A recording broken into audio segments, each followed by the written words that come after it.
Muy buenas tardes a todos. Es un gusto nuevamente estar en este mes con ustedes, en el mes de octubre, eh, acompañándolos en este webinar que hemos iniciado ya desde el mes anterior. Hoy tenemos la presencia de una amiga muy entrañable, muy querida y también una maestra que nos ha iluminado muchísimo en el trabajo de, de lo que ha sido el programa de liderazgo.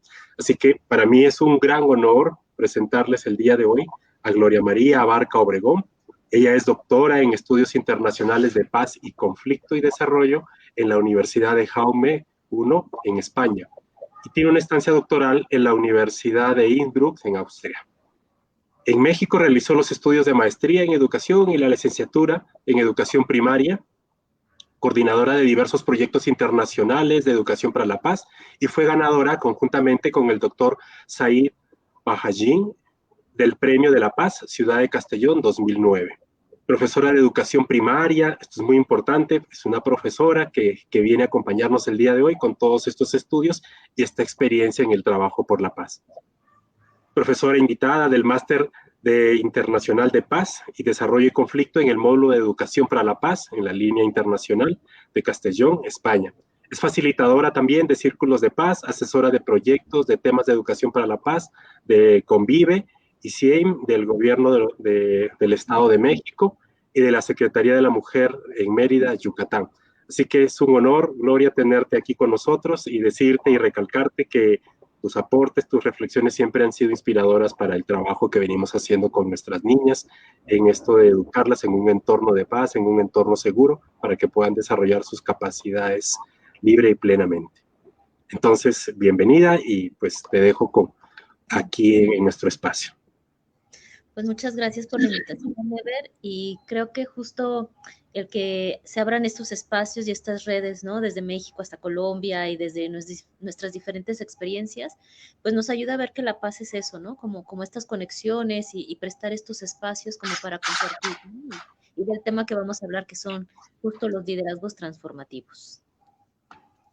Pues para mí es un gusto poder estar aquí en este espacio y me gustaría abordar este primer rasgo que hablamos de liderazgos transformativos en el área de construcción de paz. Y para hablar de estos liderazgos transformativos, me gustaría también iniciar con qué entendemos entonces por paz, ¿no? O por paces. En este entendido que ya la paz es un objeto de estudio desde finales de los años 70, ya no solo se estudiaba la violencia, sino también se veía el objeto de estudio, la paz, y esto nos permite entender que sí podemos elaborar estrategias, metodologías, prácticas y espacios para construirla. Y no es solamente como quitar la violencia, sino es empezar a dar y posibilitar herramientas para dar otro tipo de respuestas en situaciones de conflicto. Y eso es como empezar a ver que cada uno de nosotros tenemos una posibilidad de poder contribuir a esta construcción de la paz, ¿no? Entonces, se llaman constructores de paz o trabajadores de paz y trabajadoras de paz para empezar a ver cómo la humanidad puede buscar herramientas en las cuales podemos ir equilibrando lo que nos está pasando y tener también herramientas para las situaciones como conflictivas o situaciones de crisis en las que estamos y no solamente dar las respuestas que hemos ya naturalizado y que a veces estas naturalizaciones ya son violentas. Dentro de los estudios de paz se reconocen las violencias como algo importante de visibilizar, algo importante de ir transformando y algo que tenemos que tener herramientas para poderlas transformar y no dar siempre respuestas desde ese lugar. Y en dado caso que estas violencias hayan sido ya intensificadas o hayan pasado, poder empezar a restaurar esas relaciones o vínculos que fueron dañados. Por eso vamos a ir tan cercanos a la línea transformativa restaurativa, porque no nada más es como tener un conflicto, buscar la solución y ya, ¿no? Sino es como en estos conflictos que son tan humanos, estos sí son humanos, porque tenemos estrategias diferentes para cubrir nuestras necesidades, pues vamos a poder buscar como opciones para irlas equilibrando. Entonces la paz la vamos a entender como aquel espacio o espacios, porque no van a haber varias paces, en las cuales podemos generar equilibrios y las mejores condiciones humanas para el desarrollo de cada ser.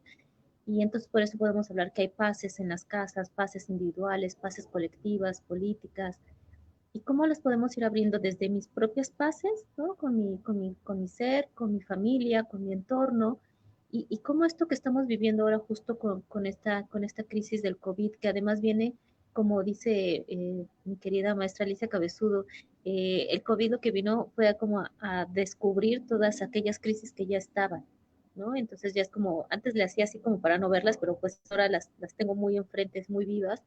Y es importante que si están vivas, busquemos estrategias para cubrir las necesidades. Y ahí es donde ponemos como en parte esto de los estudios de paz, donde la violencia no es natural al ser humano. Hay uno que se llama el Manifiesto de Sevilla, donde nos recuerda que el ser humano no es violento por naturaleza, es justo algo que ha ido aprendiendo. Por eso hablamos que la educación para la paz es algo que también podemos ir aprendiendo y enseñando.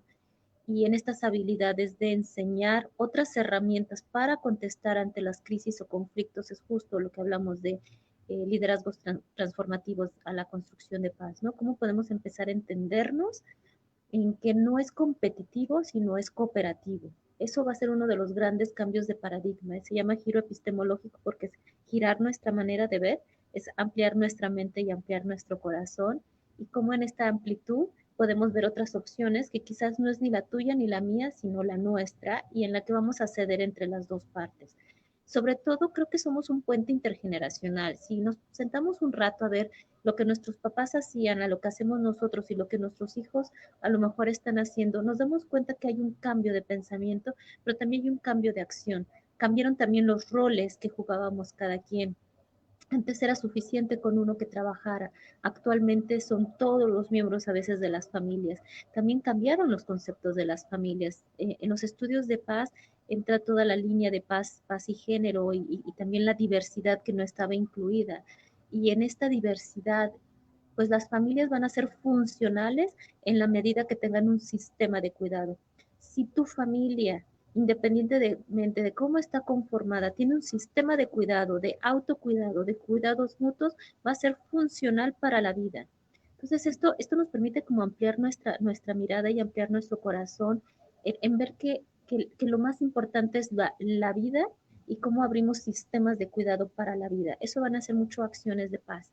¿Cómo damos esta parte de no ir al sistema de alerta a través de la seguridad, es decir, de armamentos, sino vamos a ir al sistema de cuidado para generar sistemas en la que colectivamente nos vamos a poder ir equilibrando y cuidando la vida, ¿no? Entonces, creo que es importante este tipo de espacios para reflexionar. Uno, ¿qué espacios de autocuidado estoy teniendo yo? ¿Cómo me estoy cuidando desde todas mis dimensiones, ¿no? Desde mi cuerpo, mis emociones, mis pensamientos, desde lo que la vida misma me está ahorita en este momento sentando para decirme, ¿qué estás haciendo ante esta crisis, ¿no? Es como el COVID nos viene a decir, bueno, ¿y la vida, ¿no? ¿Cómo estás tomando tu vida y la vida de los demás? Además, ante tantas pérdidas de vida que también estamos teniendo. Entonces, esta es como una primera parte, que sería la parte de paz interna, y con las herramientas que tú tienes, ¿no? Hay quienes practican meditación, yoga, algún tipo de religión, ¿no? Entonces, como, ¿qué herramientas estás como procurándote para este autocuidado o terapéuticas para poder ir encontrando respuestas cada vez más de vida? Porque a lo mejor lo que estaba vivo hace un año ya no está vivo ahora, ¿no? Esto es muy bien de la área de comunicación no violenta, de ir a lo que está vivo en ti. ¿Qué estoy sintiendo ahora que abajo hay una necesidad importante para buscar la estrategia de cómo cubrirlo? Y así como hay necesidades individuales, pues van a haber necesidades colectivas dentro de la familia, cómo han ido cambiando las necesidades de los miembros de esa familia, qué sentimientos y emociones están ahí vivas y si les estamos dando escucha a esas emociones y a sus sentimientos o cada quien está en un espacio sin comentarlo, ¿no? Entonces sería como importante ver cuántos espacios de escucha activa abrimos como familia, qué tanto nos escuchamos, qué tanto nos comunicamos hasta de nuestros miedos.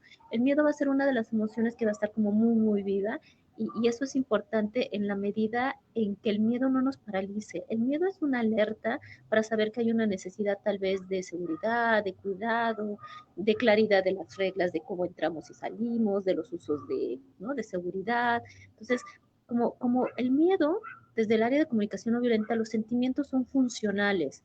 Los sentimientos o emociones cómodos es porque se está satisfaciendo una necesidad tuya y los incómodos es porque hay una necesidad ahí que no está siendo escuchada. Entonces, si yo me estoy enojando, me estoy poniendo triste, es como ir más adentro de esa emoción y ver qué necesidades estoy yo ahí, ¿no? Como teniendo, ¿no? Entonces, y desde ahí buscar las estrategias para empezar a ver cómo las cubro. A lo mejor empiezo a tener una necesidad de conexión, ¿no? A lo mejor mi necesidad de conexión no se está viendo satisfecha y, bueno, pues voy a ver cómo puedo empezar a abrir a lo mejor espacios de cafés por internet para irme acercando, o a lo mejor darnos escucha entre los miembros de la familia que estamos en la misma casa, o empezar a llevar otra vez un diario para mi conexión interna, ¿no? Entonces, como buscar herramientas para poder satisfacer estas necesidades y después ir a lo colectivo. Y justo en esto de lo colectivo, es importante porque va a estar ligado lo colectivo con lo individual.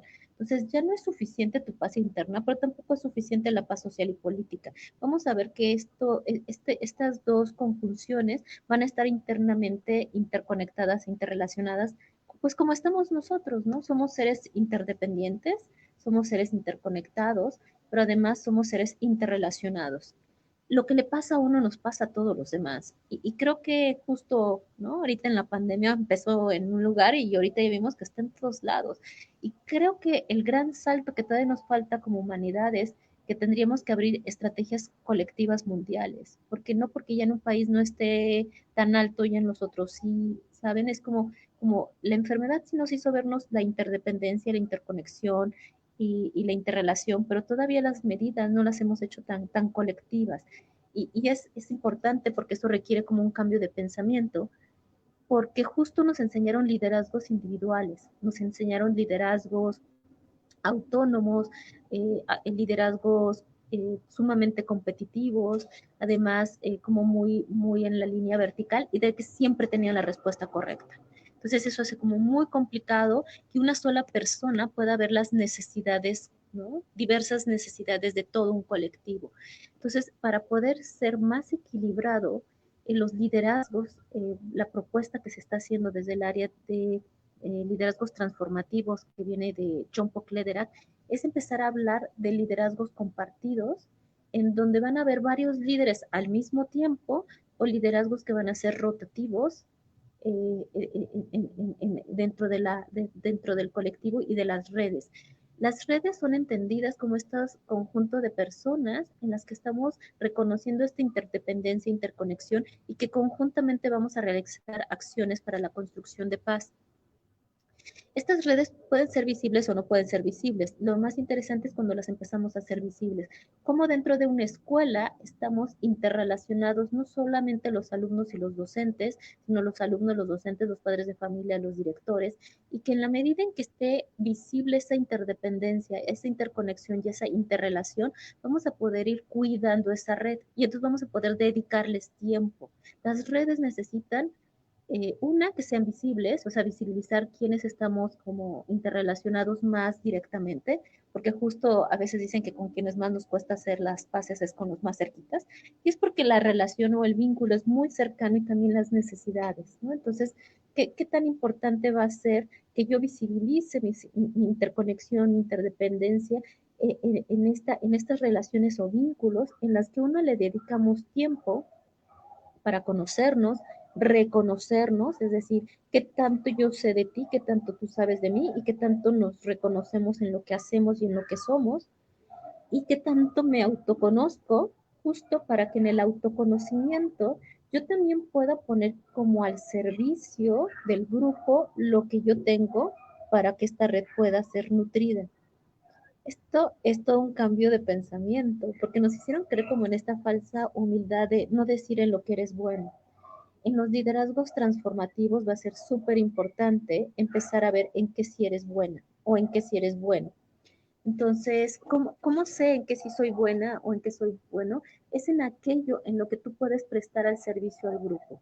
Entonces, en estos procesos continuos de autoconocimiento y de conocimiento grupal, nos ayuda a saber que cuando hay una tarea, reto, situación, yo puedo ofrecer algo al grupo. No es solamente darme cuenta de mis privilegios y a lo mejor pensar, ¿no? Y caer en la culpa o pensar que entonces yo qué hago con esto, sino desde el área de la comunicación no violenta nos dicen que cuando una vez nos damos cuenta a lo mejor de nuestros privilegios por diferentes situaciones, cómo entonces los ponemos al servicio del colectivo para equilibrar. Entonces, si yo tengo a lo mejor la herramienta académica o la herramienta de reflexión o de no sé, de construcción más intelectual, pues eso es el servicio que yo puedo poner al grupo cuando se requiera.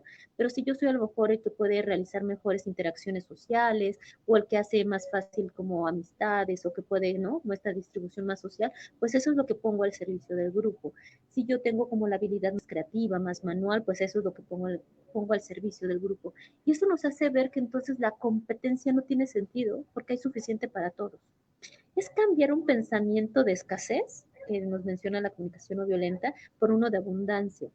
El pensamiento de escasez nos hizo creer que no había suficiente para todos y que además al no haber suficiente para todos teníamos que como acaparar y entonces nos hacían esta parte para justo la privatización, que tiene que ver con todo un sistema económico, nos hizo como, ¿no? Como todo el tiempo estar en miedo. Entonces, una de las grandes áreas de la cultura de violencia va a ser el miedo, va a ser muy fomentado a través del miedo, porque es la única forma de comprar un arma. Entonces, cuando hablamos de una cultura de paz, justo lo que vamos a hacer es ir al área no del miedo, el miedo con qué es lo que puedes transformarlo, pues con conocimiento y con mucho amor, ¿no? Entonces, cómo yo me conozco, cómo yo me amo, cómo yo conozco, cómo yo puedo amar para justo empezar a transformar.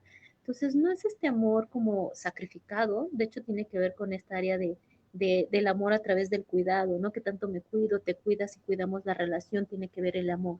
Entonces, en familia y en colectivos, ¿cómo vamos a dar espacios de cuidado? ¿Cómo vamos a dar espacios de confianza? La confianza se construye a través de sistemas de cuidado y sistemas como de mucha claridad de cómo vamos a llevar a cabo esta relación. Y aquí voy a tomar un espacio para un tema que es como, que puede ser como muy complejo, pero para mí creo que es como muy sencillo hablar del poder. El poder se ha venido como confundiendo con violencia. Entonces pensamos que quien tiene poder es violento. Y no, de hecho, en la medida en lo que nosotros reconocemos el poder de cómo lo usamos y de cómo lo distribuimos, vamos a poder entender entonces cómo estamos cuidando o haciendo estas relaciones o vínculos de las redes y cómo estamos ejerciendo este liderazgo. Dentro de la línea de comunicación no violenta, Marshall Rosenberg, bueno, mencionan que hay tres tipos de poderes. El sobrepoder, que es cuando tú nada más ejerces el poder y es mío y nada más mío y solamente mío, ¿no? Es cuando alguien decide todos los recursos, todas las estrategias, todas las decisiones. Y el bajo poder es cuando yo nunca tomo una decisión, ¿no? Y no, ni de recursos, ni de acciones, y entonces es cuando es como siempre como tú quieras, lo que tú digas, donde tú decidas, ¿no? Y sueltas las decisiones de poder. Y la propuesta que se habla desde liderazgos transformativos, pues tiene que ver con el copoder, que va más en la línea horizontal. Es decir, en el copoder puede ser compartido, que las dos o las partes tengan distribuciones de poder, o que sea rotativo en las decisiones de poder, pero que todo el tiempo se sepa dónde está el poder, ¿no? Hay como mucha claridad de dónde se está ejerciendo, cómo se está ejerciendo y desde dónde vamos a decidir entre todos, ¿no? Entonces, estas decisiones de copoder es como en las relaciones incluso, ¿no? De amistad, las más cercanas, como cuando vamos a hacer algo juntos o juntas, quiénes somos los que decidimos, ¿no? Si a veces eres tú, a veces soy yo, o a veces compartimos, ¿no? Y es un poco de lo tuyo y un poco de lo mío, ¿no? Entonces son compartidas y no solamente es una persona la que está decidiendo todo el tiempo qué se va a hacer, cómo se va a hacer y desde dónde se va a hacer. Porque cuando el poder está solamente en un solo lugar, o sea, en el sobrepoder, que solo una persona decide cómo, cuándo y dónde se ejerce el poder, eh, este lugar solo se logra a través de la violencia y termina siendo victimario, ¿no? Alguien que ejerce violencia. Porque tú no puedes realmente saber todo el tiempo lo que el otro necesita si no se lo preguntas. Dentro de niveles como muy gubernamentales podemos ver estos ejercicios como muy paternalistas de decir, bueno, pues vamos a darles 25 cobijas a todos. Pues porque tú crees que necesitan cobijas, pero tú nunca fuiste a preguntarles a ver si necesitaban cobijas, ¿no? Y tú crees que porque va a ser frío, esa comunidad necesita 25 cobijas, ¿no? Entonces, eso es un sobrepoder. cuando no vas a la comunidad a construir con la comunidad, con el recurso que está para la comunidad, sin decidir si son cobijas o no lo que necesitan, ¿no? Entonces es un sobrepoder, aunque tenga muy buena voluntad, si no hacemos una comunicación del poder, puede resultar una acción violenta, ¿no? Porque a lo mejor ni necesitaban cobijas, a lo mejor lo que necesitaban era alumbrado o empezar a necesitar otro tipo, o ese recurso, utilizarlo en otro tipo de infraestructura, pero si nosotros damos por hecho lo que el otro necesita, es un sobrepoder que lo que puede ayudar entonces no es solamente a que no se cubra la necesidad, sino a que el otro o la otra persona busque cubrir sus necesidades desde otros lugares o pueda la relación empezar a debilitarse.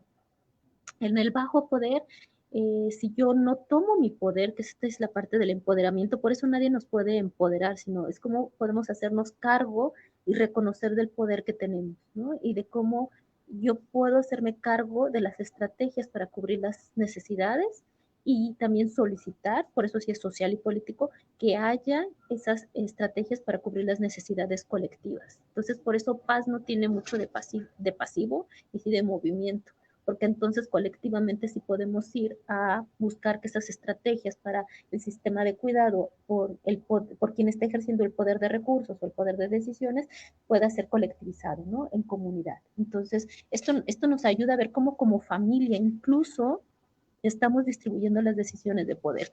Si yo como padre de familia quiero que mis hijos no sean todo el tiempo dependientes de mí, sino sean independientes conmigo, es importante ver cómo estamos distribuyendo el poder. En este poder cooperativo no es haz lo que tú quieras, que eso es muy interesante porque a veces pensamos que, que, que, que el poder es como, ¿no? Como cada quien va a hacer lo que quiere, ¿no? Realmente tiene que ser como muy clarificado, sobre todo en esta parte de necesidades. ¿Cuáles van a ser las necesidades de la familia, las necesidades de la comunidad, las necesidades de la escuela? Entonces, con base a las necesidades mías y de los otros, cómo cubrimos con estrategias todas las necesidades. Entonces, por ejemplo, la jovencita que quiere salir a algún lado, ¿no? Y el papá que quiere la necesidad de protección y cuidado, ¿cómo podemos negociarla? Pero ahora además ha aumentado con lo del COVID. Entonces, ¿cómo podemos cubrir su necesidad de conexión con personas de su edad junto con mi necesidad de cuidado? Entonces, ahí podemos ver si podemos hacer videollamadas con las chicas de todo su grupo, pero además que ella tenga su espacio pues privado y que nadie esté escuchando sus conversaciones, ¿no? O sea, ¿cómo buscamos esta colectiva? Sí, cómo colectivamente buscamos estrategias en las que a lo mejor podemos colectivamente cubrir las necesidades de todos. Tal vez no la que yo pensaba, pero una que pueda acercarse. Y decir en cuánto tiempo sí podemos tener una reunión y si la vamos a tener bajo qué condiciones, si vamos a usar la mascarilla, si no la vamos a usar, ¿no? Y no es un 100% ganar-ganar, es un ceder-ceder. Y cedemos mucho las dos partes para construir una tercera nueva. Entonces, creo que eso nos ayuda a entender que los liderazgos transformativos tienen que ver cómo construimos colectivamente estrategias y cómo también podemos empezar a construir estas áreas de paz. Una, sabiendo cuáles son nuestros dones, habilidades, ¿no? Tener espacios de autoconocimiento y de conocimiento colectivo. Eso es importante. ¿Cómo como grupo de familia conocemos las habilidades de la familia, ¿no? Y cómo reconocemos en lo que somos buenos o cómo reconocemos como colectivo de escuela en lo que sí somos buenos? ¿Qué sí tenemos? Esto es mucho de la resiliencia. ¿Qué sí tenemos, qué sí podemos y qué sí hay? Estas tres áreas, ¿no? ¿Qué tanto si las reconocemos como colectivo y si las tenemos como muy visibles para el día que tengamos una situación, ya sea de un proyecto o de una crisis, sabemos quiénes podrían estar en estos liderazgos, ¿no? Haciéndose, prestando este servicio. Y la otra es cambiar el pensamiento competitivo por el pensamiento cooperativo. Se ha visto que realmente por especie sobrevivimos más por la cooperación que por la competencia. En la cooperación, además, está a nivel del segundo cerebro, en el cerebro mamífero, en el límbico, en donde pertenecemos a una manada, ¿no? Entonces, como colectivo nos sentimos de hecho más cuidados, más pertenecientes, nuestro sistema de alerta baja. Entonces, como colectivo, es como realmente somos más funcionales. Y de hecho es donde podemos tener mejores ideas. Y cómo estas ideas van a pertenecer, nos van a pertenecer a todos, porque si no, es como, yo tuve la idea y entonces yo quiero que aparezca solamente mi nombre y es empezar a romper con estos paradigmas de que, pues sí, tú tienes que hacer un pedazo de la idea, pero resulta que cuando la compartes, que nos pasa mucho con el maestro Eber y conmigo, ¿no? Que cuando compartimos la idea es como la idea misma se va enriqueciendo y entonces de quién fue la idea, pues quién sabe, ¿no? Porque las vas enriqueciendo y se va haciendo conocimiento colectivo y eso es muy rico. De hecho, los círculos de paz apuntan mucho a esta área de la construcción colectiva porque nos llevan a estos conocimientos ancestrales, donde la propia comunidad, ¿no? Nos decía que cuando hay una enfermedad, eh, la plantita que cura esa enfermedad crece alrededor de donde está esa enfermedad. Entonces, el conocimiento de la crisis que tengamos como colectivo va a crecer la respuesta en el colectivo, no en una sola persona. Entonces, cuando hablamos de estas partes transformativas, restaurativas, pues es ir al conocimiento del grupo, porque en el grupo está la respuesta, ¿no? Entonces, de hecho, ¿no? Ya a niveles como más profundos de la construcción de paz, John Paul Lederach dice que en las redes, en la medida que integramos a todos los miembros de esta comunidad, pues entonces nos va a permitir construir realmente redes transformativas y donde incluimos incluso al que llamamos enemigo, imagínense, ¿no? Porque algo que va a cuestionar mucho la cultura de paz es de quién es el enemigo, ¿no? ¿Quién es el que tú llamas el enemigo? ¿Quién es aquel que tú ¿no? Piensas que es el que tenemos que como que quitar, ¿no? Entonces, dentro de este pensamiento, pues no hay enemigos, sabemos seres humanos que damos respuestas diferentes. Algunos dan respuestas profundamente violentas y otras escogen profundamente más cuidadas, pero va más allá del dualismo de lo bueno y lo malo, ¿no? Entonces justo va a la parte como más humana de qué es lo más humano en esta situación, desde dónde lo podemos hacer, desde dónde lo podemos cuidar. Entonces, el enemigo fue una idea que se construyó mucho desde el área de la cultura de la violencia para justo desde la industria armamentista, ¿no? Pues tener como muy claro con quién vas a implementar todas esas armas, ¿no? Y se hicieron muchos sistemas de seguridad. Entonces, cambiar, ¿no? Pero vamos todos despacito, cambiar este pensamiento que además ha sido difundido, hecho películas, ¿no? O sea, porque creen que casi todas las películas tienen un héroe, ¿no? Entonces hay el malo y el bueno, y entonces el héroe que va a venir a salvarnos, pues no, la verdad es que es entre un colectivo, como vamos a ir transformando para incluir a todos los seres humanos, incluso a los que llamamos enemigos, para empezar a hacer cada vez relaciones más cuidadas y más humanas. Va a tener que ver mucho con la humanización y sobre todo con esta parte de romper la idea del sacrificio, ¿no? Entonces, no es, no es desde la construcción de paz un área en la que nosotros somos los buenitos y vamos a ir a salvar a alguien, es nosotros los humanos, cómo nos cuidamos e incluimos a toda la humanidad desde un sistema de cuidado. Entonces, creo que esto es muy interesante porque entonces la familia, puede ser familia tal como es, con un sistema de cuidado. No tiene que ser perfecta en un estándar social, sino como es imperfecta, pero tiene un sistema de cuidado que le permite ser familia y tener vida. Y entonces ya no es cuidar las formas, ¿no? Sino es cuidar las esencias de la humanidad. ¿Cómo vamos a poder justo sanar, tener relaciones más sanas y no sacrificadas? Las sacrificadas son muy violentas para tanto quien lo hace, para quien las recibe, porque el sacrificio es a costa de mi dolor o mi sufrimiento para que tú estés bien y no a través de mi cuidado. En la medida en que yo me cuido, te cuido, nos cuidamos, hay relaciones más sanas porque yo no te estoy ni cobrando lo que te hice, ni tampoco espero que tú me lo regreses.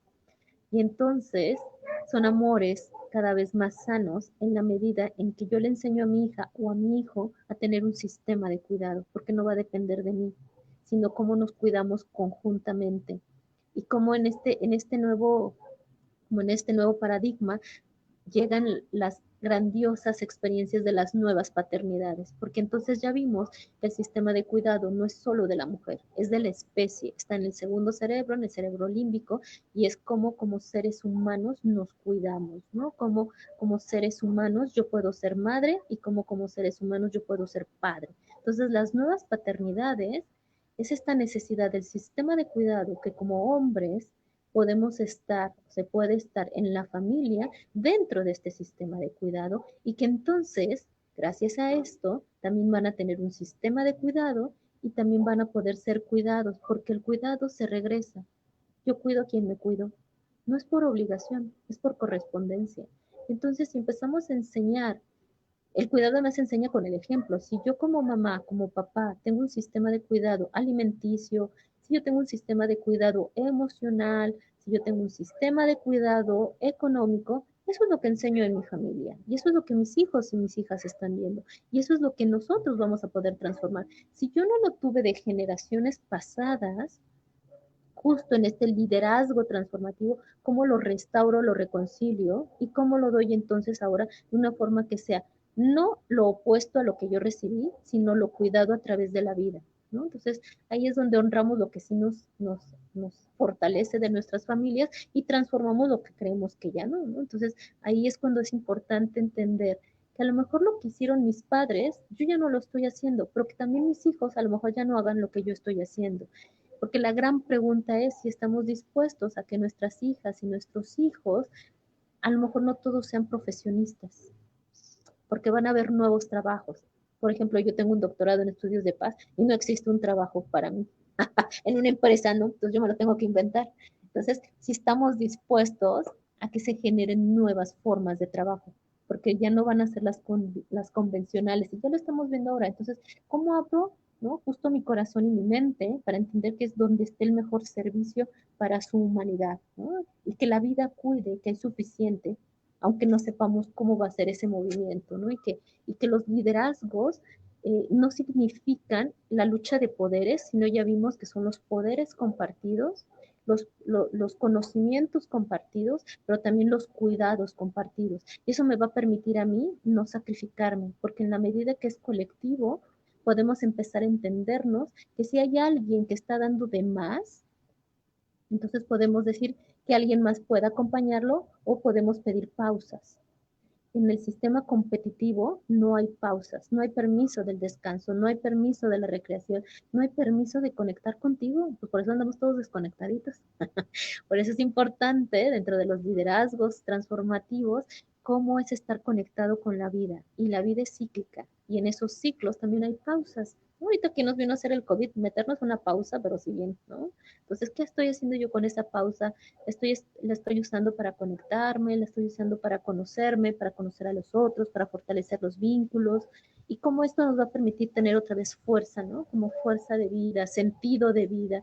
Y creo que eso sería como la parte más importante en estos liderazgos transformativos, que a lo mejor en un principio nos puede dar un poco, pues a lo mejor hasta de resistencia o un poquito de miedo, porque no sé cómo me suena eso, pero cuando ya empezamos a entendernos, que muchos hemos hecho liderazgos compartidos, ¿no? Y transformativos, creo que eso, en esa medida vamos a poder empezar a ver que este cambio de pensamiento no era algo que se ocurrió, sino era una necesidad, que como humanidad la estamos abriendo para cuidar lo más humano que somos, así bien imperfectos, bien rotitos, y con estas nuevas posibilidades de acompañarnos, ¿no? Entonces yo nada más cierro con una última idea donde Vicente Martínez Guzmán, que fue el creador de Hacer las Paces en Castellón, España, él dejaba una pregunta de si estábamos preparando a nuestros hijos, a nuestras hijas, a nuestros niños para el día que se rompiera. Si les estábamos dando realmente herramientas, ¿no? De transformación, de paz para el día que se rompiera. Y para mí fue una de las preguntas como más importantes que se me han hecho y que continuamente las estoy pensando. Y creo que por eso es importante que busquemos herramientas, ¿no? Como la comunicación no violenta, como los círculos de paz, los círculos restaurativos, los juegos cooperativos, eh, las escuelas de perdón y reconciliación, como todas estas herramientas para el día en que no tengamos como la respuesta ya lista o cuando justo nos cambian la pregunta o nos cambian la respuesta, ¿no? Y nos rompemos. Y tener herramientas para buscar nuevas respuestas y nuevos vínculos o restaurar los vínculos. Porque si no, la violencia es la que va a poder salir ahí porque es una respuesta que es rápida, muy rápida. La paz es más proceso, ¿no? Va como más despacio, pero es más cuidada y más prolongada. La violencia es reactiva, no ve los vínculos, eh, es profundamente, ¿no? Entonces, ¿cómo podemos ir más profundo que esto? Y yo creo que ahí podemos ir a las herramientas y a los espacios de paz para justo otorgar esto a nuestras niñas, a nuestros niños y sobre todo permitir que se ejerzan estos nuevos liderazgos transformativos a niveles colectivos. Pues creo que con esto cerraría esta primera parte.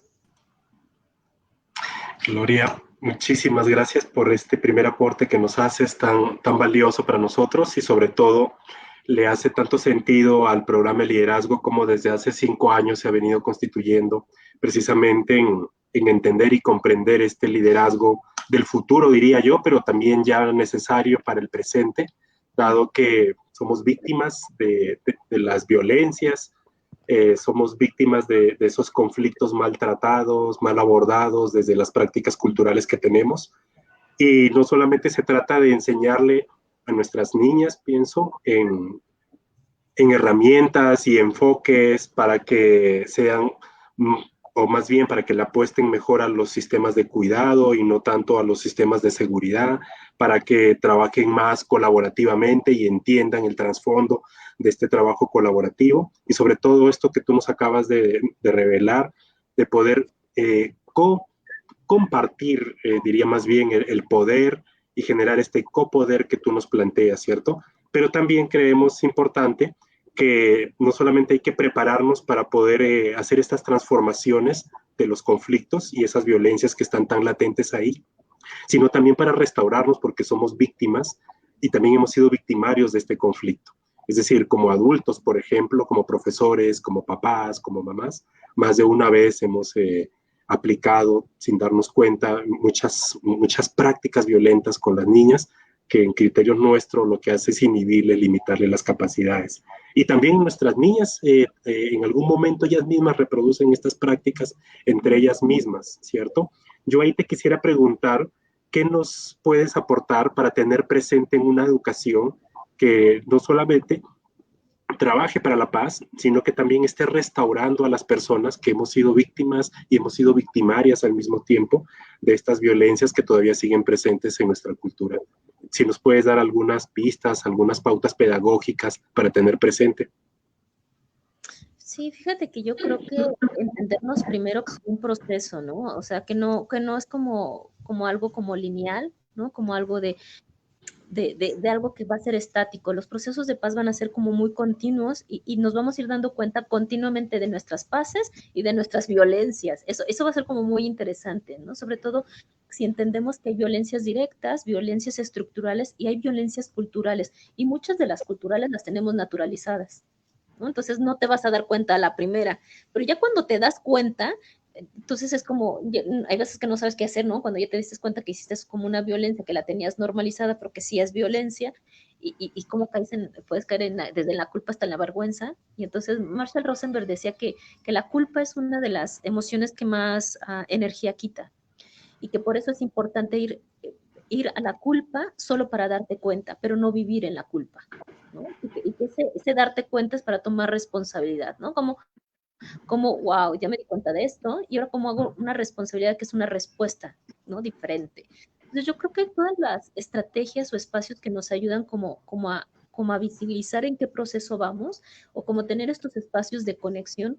Por eso yo decía que pueden ser desde, ¿no? Desde los espacios que se hacen desde el arte, desde el deporte, incluso los terapéuticos o los religiosos, o sea, cada quien si tiene ese espacio. Mi pregunta es, aquí pregúntense si tienen ese espacio o vamos por la vida sin estos espacios, sin hacer estas pausas y entonces luego la vida es cuando te hace que hagas una pausa para que revises todo esto, ¿no? Entonces es importante que cómo nos procuramos estos espacios artísticos, deportivos, terapéuticos, religiosos, no sé, meditativos, y si los tengo en mi vida cotidiana y cada cuando los tengo para que entonces continuamente estemos justo revisando y restaurando, porque si no, pues entonces viene lo acumulado, amigo, y ahí es cuando los duelos ya no es un duelo el que vas a, ¿sabes? El que vas a abordar, sino como 5 o 6 duelos que fuiste ahí como, ahorita no tengo tiempo, ahorita no, y los vas, y vamos acumulando duelos, ¿no? Entonces, cuando aquello explotes, porque ya trae, ¿no? Como un cúmulo, ¿no? Entonces, ¿cómo ahorita, desde ahora, cómo con todo lo que tengo,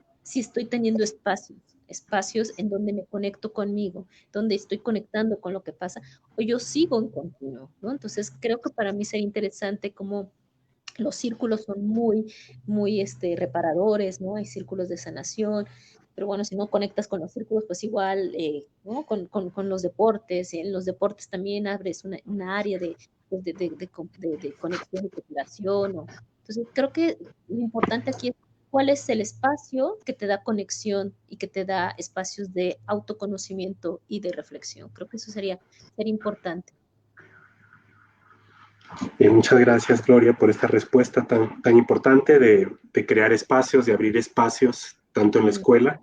Y yo te quiero preguntar por la experiencia que tú hayas visto, contemplado o reflexionado en torno a esos espacios creados también en las relaciones familiares, en los vínculos familiares que siento yo que son aproximadamente, creo que 2/3 partes del tiempo de las estudiantes que están en sus casas, en sus hogares, ¿cierto? El otro la otra tercera parte, pues es la escuela particularmente y siento que no hacemos muchos y tampoco hay un trabajo relacional con las familias en las que se pueda alinear los propósitos de, no tanto de crianza, sino de relacionarse para favorecer. Si tú conoces reflexiones, experiencias que nos puedan enriquecer con respecto a esto de crear estos espacios en las familias. Fíjate que a mí lo que me pasaba mucho era cómo los podíamos vincular con los de la escuela, porque hay veces que nos faltan herramientas, o sea, ahora sí que no es por mala voluntad de los papás, ¿no? Pero ante esto, ¿no? Como ahora tenemos más herramientas y entonces, por ejemplo, las que se llamaban a veces escuelas para padres y luego se llamaron espacios de padres, o sea, se han llamado de todas maneras. Y algo que funcionó mucho en el Estado de México fueron las redes de padres de familia con la escuela. Y entonces lo que se hacía ya no eran escuelas, sino eran redes. Y lo que hicimos fue como dar herramientas, ¿no? De comunicación no violenta, de meditación, de resiliencia, etcétera, a los maestros. Y después los maestros invitaban a un padre de familia, ¿no? Y entonces tomaban también el curso con el padre de familia. Entonces era el padre de familia con el maestro o el director. Y luego ellos incluían uno más, o sea, tenían que incluir a una persona más a esa red. Y a la siguiente sesión entonces iba uno más. Y entonces tú vas sosteniendo uno más y uno más y uno más. Y entonces esa red se fue haciendo como más amplia, al punto que, por ejemplo, en Zumpango fueron 1,100 personas, con uno más, ¿no? Solo que toma más tiempo, porque es en red, es así, es en horizontal, no es muy visual, no son cursos masivos. Y en esos cursos que se daban o charlas, incluso los papás daban las charlas, no, o sea, no todo el tiempo era el maestro, sino era qué recursos nos hacen falta nosotros como comunidad, ¿no? Como familia y como escuela, ¿no? Entonces era como continuamente retroalimentarse para buscar esas herramientas, ¿no? Entonces creo que fue como una respuesta muy interesante, porque entonces ya después las llevaban a la casa, ¿no? Entonces, ¿y ahora cómo yo lo abro en mi casa? ¿No? Y entonces será con uno más. Siempre es con uno, o sea, no agarramos la totalidad, ¿no? Entonces, ¿con quién de la familia empezó a resonar y empezamos a hacer uno más y luego con otro y con otro, ¿no? Entonces, creo que eso es como muy cuidado, ¿no? Y como muy coherente, porque si no sería muy bien, ahora todos círculos de paz se sientan y si no, ay, ¿no? Entonces puede ser como muy violento el asunto. Y no, la idea es como realmente cómo podemos ir entendiendo que es un proceso, ¿no? Es un proceso familiar, es un proceso escolar, es un proceso comunitario, ¿no? Entonces, la forma de redes a mí me parece muy interesante, incluso en la familia. O sea, si un papá, una mamá le empieza a resonar esto, ok, ¿con quién lo voy a hacer? Pues con el hijo que tienes más resonancia ahorita, no con el que tienes más lejos. Sé que es el que te interesa más, pero eso lo vas a hacer, ¿no? Después por resonancia. O sea, si tú quieres hacer ahorita como, es que queremos como cambiar rápidamente todo, ¿no? Y lo que tenemos que es fortaleciendo lo que sí hay para ir fortaleciendo hasta llegar a aquel, ¿no? Que nos interesa fortalecer el vínculo. Y eso es todo un cambio de pensamiento, ¿no? Es como, ¿cómo me voy a dar conexión para después darle al hijo que tengo más desconexión? Pero el primero que tiene que darse conexión eres tú. Y te das conexión contigo y con el que ya tienes más conexión para después darle con aquel que es el que no tienes nada de conexión, ¿no? Entonces, sí, es toda una forma de pensar un poco diferente. Y lo que sí veía es, por ejemplo, en la escuela, que sí abrieran 3 espacios. Abrían un espacio a la semana de aprendizajes cooperativos, ya fuera juegos cooperativos, enseñanzas cooperativas, todos los lunes. Luego los miércoles abrían espacios de paz interior, que se llamaba Imaginando, o sea, todo lo que fuera dar herramientas internas, ¿no? Desde respiraciones, mandalas, ¿no? Como todas estas actividades. Y los viernes se hacían ya sean asambleas o círculos de paz, ¿no? Lo comunitario. Entonces, cómo podemos procurarnos estos 3 espacios continuamente en casa y en la escuela. Gracias, Gloria. Y volviendo ya quizá con esta última pregunta que te hago, volviendo a esto de la integralidad que tú nos hablas, de la comunidad y de todos los que están implicados en el proceso educativo, ¿cómo conseguir que esta comprensión que tú nos has dado de poder no es igual que violencia y más bien un poder que procure la paz es un poder que lo comparte y mucho más creo que en estos tiempos en que las estudiantes y todas las personas en realidad cada vez estamos siendo más empoderados, estamos siendo más ilustrados, más educados, esto posiblemente nos expone a tener más problemas, más dificultades, ¿cierto? ¿Cómo hacer que este copoder del que tú nos hablas, este copoder que es rotativo, que nos hablas que está variando y moviéndose según las necesidades que van apareciendo, también puedan vivirse dentro del aula de clase? Es decir, cómo conseguir que el aula de clase sea una experiencia de copoder y no solamente entre estudiantes, sino también entre estudiantes y profesores. Y creo que ahí hay una gran limitación, un poco por el modelo educativo que manejamos socialmente en Occidente, en donde el profesor está en la cima del conocimiento, en donde el profesor está inclusive bajo el control o con muchas prácticas de control sobre el estudiante.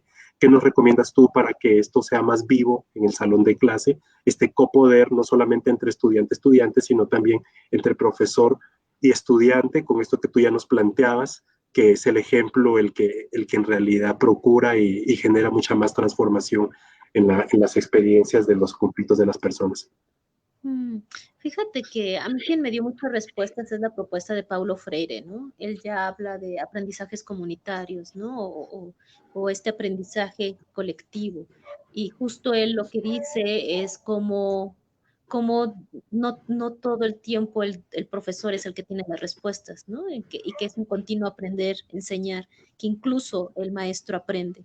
¿No? Es como ya no es la flechita, ¿no? Del maestro hacia el alumno, sino es como de allá para acá y de aquí para allá. Y aprendes hasta de los de preescolar, ¿eh? O sea, cómo entendernos como parte de la comunidad y no como alguien que les viene a depositar, ¿no? Que es la famosa educación bancaria que habla Paulo Freire, donde yo estoy arriba y les deposito mis saberes a los de abajo, ¿no? Sino como seres humanos, lo que estamos haciendo ahorita entre nosotros de ver, pues es esto, ¿no? Como retroalimentarnos en un continuo proceso de enseñanza y aprendizaje. Y eso es como humanos, como, ay, qué bien, o sea, no soy el sabelo todo y no lo tengo que saber todo, y como comunitariamente podemos entre todos construir. Porque mira, hasta con los niños de preescolar, cuando tú vas como maestro, como docente con ellos y eres plenamente como honesto con ellos, los niños te cuidan, de verdad, hasta en las zonas más violentas. Y tú vas y les dices, muy bien, nosotros vamos a estar aquí, vamos a hacer esto, desde aquí, todo es esta, y se llegan a acuerdos,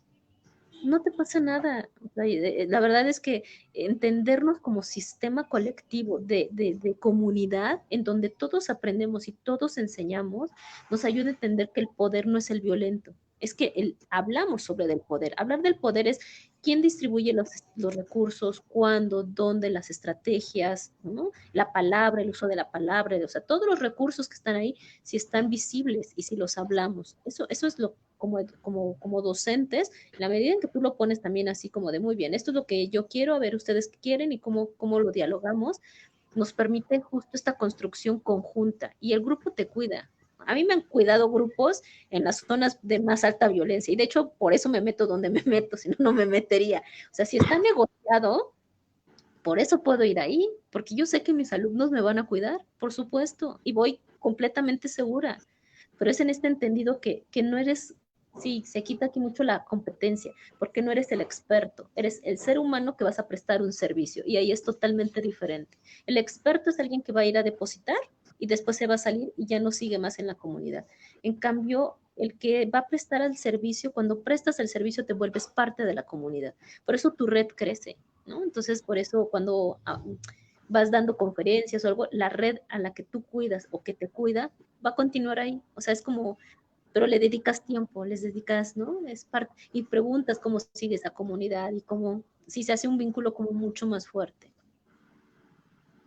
Bien, gracias Gloria. Tú nos haces o nos llevas a recordar la necesidad de vernos seres humanos también a nosotros, los profesores, los adultos, y eso creo que nos pone ya en la función de vernos más como parte de una comunidad, como a gente extraña de una comunidad que llega, como tú dices, con su experticia a darle un aporte y a irse sin ningún tipo de compromiso de vida. Yo creo que hay más satisfacción, más realización personal cuando precisamente nos sentimos acompañados. No solamente cuando sentimos que hemos dado una tarea que necesitaba alguien, sino que la hacemos acompañado y que a su vez ellas nos acompañan. Creo que ahí hay un gran factor humano y humanizante que podemos compartir con nuestras estudiantes y que sobre todo podemos comenzar a trabajar con ellas desde nuestro propio ejemplo. Y pues simplemente yo decirte que como colegio estamos muy comprometidos con todos estos enfoques que tú nos has planteado, con estas reflexiones que nos vienes haciendo, nos ayudan a avanzar y a progresar en el entendimiento y sobre todo en la concreción de esos propósitos, objetivos que hemos elaborado como proyecto, como programa de liderazgo de nuestra institución, que está altamente fundamentado en estos conceptos de construcción de paz, de liderazgo transformativo, de prácticas restaurativas, y pues que obviamente venimos cada día aprendiendo más a utilizar los círculos de paz para tener este tipo de conversaciones en donde el poder esté rotándose y por otro lado no estemos creando estas redes de seguridad, de defensa, sino más bien de cuidado. Y pues es una tarea ardua, te cuento, llevamos mucho tiempo y todavía nos cuesta mucho transformar, pero pues no vamos a desistir. Yo te agradezco muchísimo en nombre del Gimnasio Femenino por estas reflexiones que nos has aportado. No sé si quieras decir algo más antes de que comencemos a dar ya por cerrado este espacio de reflexión o si hay preguntas, pues no ha habido preguntas hoy, así que me tomo la libertad de generar esta conversación contigo. Gracias, Eva. Yo creo que lo que me gustaría mucho es algo que tú mencionaste, es porque justo la violencia nos desconecta de lo humano. O sea, los ciclos de violencia, cuando se van intensificando y se van repitiendo, algo que hace es que te desconectas de ti, ¿no? De lo humano y te desconecta de la vida, porque es muerte. Entonces, cuando hablamos de la construcción de paz, es cómo volvemos a hacer estas conexiones de vida y conexiones humanas, ¿no? Entonces, en esta parte de no ser, ¿quién es perfecto? O sea, por eso existe un texto de las pasas imperfectas, por si quieren algo, ahí lo ponen pasas imperfectas, donde entendemos que no es porque vamos a acabar como todos agarraditos de la mano, sino porque vamos a acabar todos reconociéndonos profundamente humanos y en un sistema de cuidado humano. Entonces sí me gustaría como finalizar con esto para agradecer el que tú abras este espacio como humanamente para que podamos seguir cuidándonos y tejiendo redes. Muchas gracias, Eva. No, gracias a ti por ser parte de nuestra red, por aportarnos como te he dicho y además porque tu sola presencia nos inspira muchísimo. Así que nos vamos muy agradecidos. La comunidad también te manda saludos y te agradece muchísimo las reflexiones muy enriquecedoras y oportunas para todos estos tiempos que estamos viviendo y que se nos vienen también. Gloria, me voy muy agradecido y con estos saberes para volver a escucharlo, para repasarlo y lo vamos a difundir en nuestra comunidad para que sea factor de enriquecimiento en esta tarea de acompañar el crecimiento, el desarrollo libre y pleno de nuestras chicas. Muchas gracias, Ever. Pues un gran saludo desde México a Colombia y seguimos enredándonos en construcción de paz. Claro que sí, muchas gracias. A Muchas todos, gracias. muchísimas gracias. A quienes nos escuchan o nos van a escuchar después de estas grabaciones, también les agradecemos. Y cualquier pregunta, duda, yo sé que Gloria o nosotros también, si es directamente para nosotros el colegio, la pregunta, estamos totalmente abiertos a recibirlas y poder compartirlas. Nos dejan sus correos o sus formas de contactarlos. Muchísimas gracias nuevamente y pues nos vemos el próximo mes en otro webinar más. Muchas gracias.